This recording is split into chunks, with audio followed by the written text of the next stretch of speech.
श्री महापुराण श्री आदि पुराण पहला पर्व मंगलाचरण। ग्रंथकर्ता श्री जिनसेनाचार्य ग्रंथ के निर्विघ्न पूर्ण हो जाने की अभिलाषा से अथवा उत्तम पुरुषों की इसी प्रकार की पद्धति होने से इस महापुराण के आदि में इष्ट देव को नमस्कार पूर्वक मंगलाचरण करते हैं, जो अनंत ज्ञान, अनंत दर्शन, अनंत वीर और अनंत सुख रूप अतरंग लक्ष्मी के तथा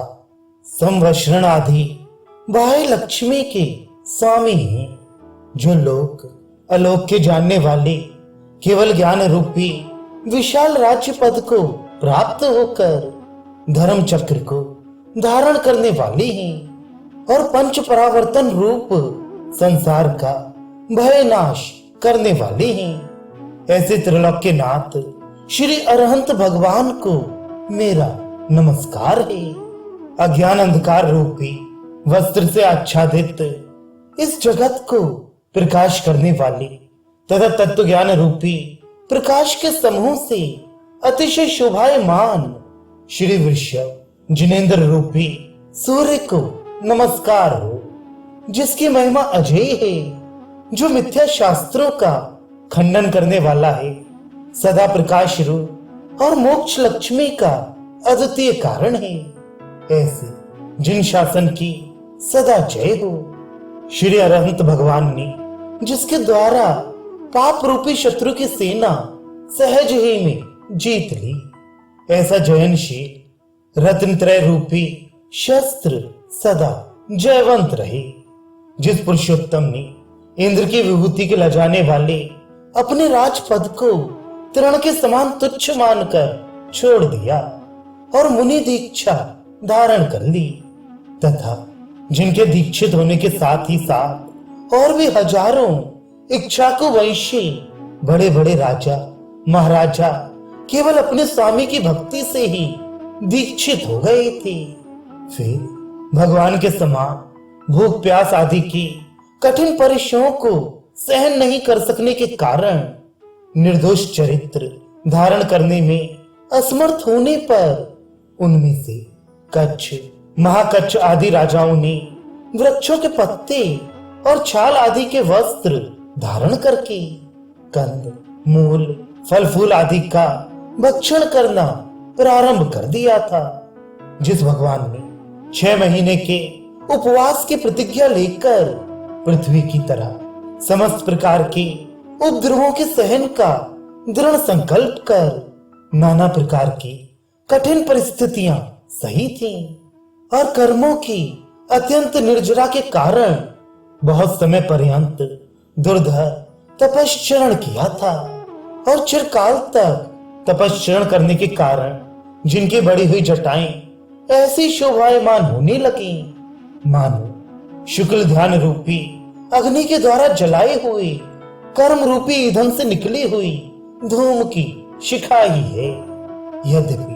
भगवान के शरीर का सहनन इतना सुदृढ़ था कि जिससे उन्हें आहार करने की इच्छा नहीं होती थी,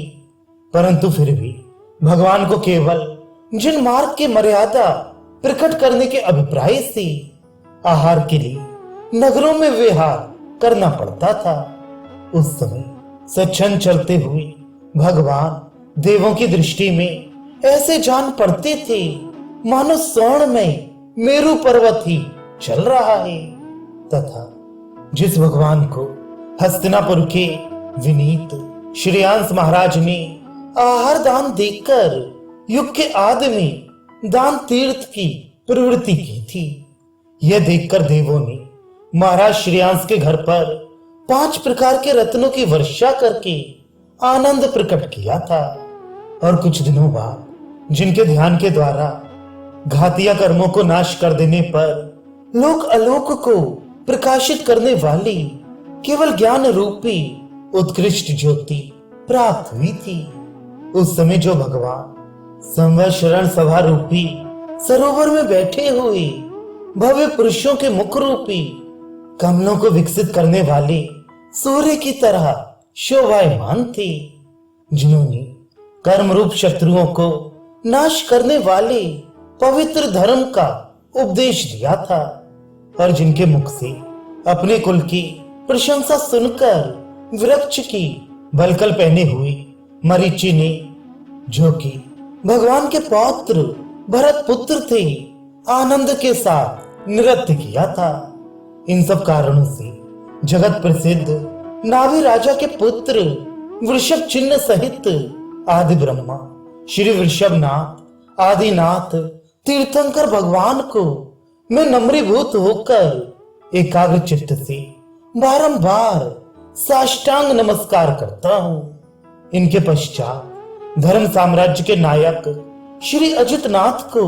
आदि लेकर श्री वर्धमान पर्यंत जो और भी 23 तीर्थंकर हुए हैं, उन्हें भी मैं नमस्कार करता हूँ। तत्पश्चात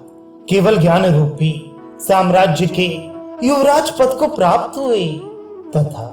सम्यक ज्ञान रूपी कंठाभरण को धारण करने वाले श्री गणधर स्वामी की बारंबार स्तुति करता हूँ, जो भव्य हो, जो अनेक प्रकार के फलों को देने वाला है, जिसकी बहुत बड़ी घनी छाया है, और जो अनाद निधन और बहुत ऊंचा है। ऐसे श्रीद स्कंद रूप महावृक्ष की तुम सब सेवा करो। इस प्रकार देवगुरु शास्त्र का स्तवन रूप मंगल करके चतुर्विशंति तीर्थंकर 12 चक्रवर्ती नव नारायण,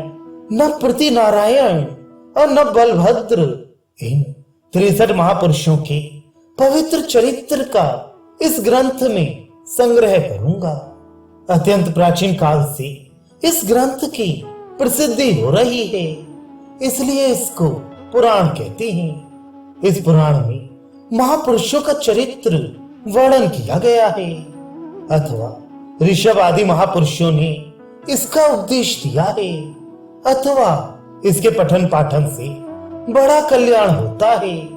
इसलिए इसका नाम महापुराण पड़ गया है, अथवा अत्यंत प्राचीन काल के कवियों द्वारा इसका प्रचार हुआ है, इसलिए इसकी पुराणता प्राचीनता जगत प्रसिद्ध है, तथा इसका महत्व इसकी महिमा से ही प्रसिद्ध है, इसीलिए ही इसको महापुराण कहते हैं। इसमें महापुरुषों का संबंध है तथा स्वर्ग आदि अनेक कल्याणों का ये कारण है, इसलिए महर्षि लोग इसे महापुराण कहते हैं। ये ग्रंथ ऋषि प्रणीत है, इसलिए आर्ष कहलाता है। इसमें सत्यार्थ का निरूपण है,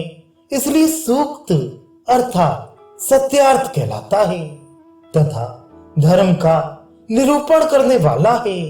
इसलिए धर्मशास्त्र कहा जाता है। यहाँ ऐसा हुआ था, ऐसी ऐसी अनेक कथाओं का निरूपण करने से इतिहास, इतिव्रत, ऐतिह्य आदि नामों से भी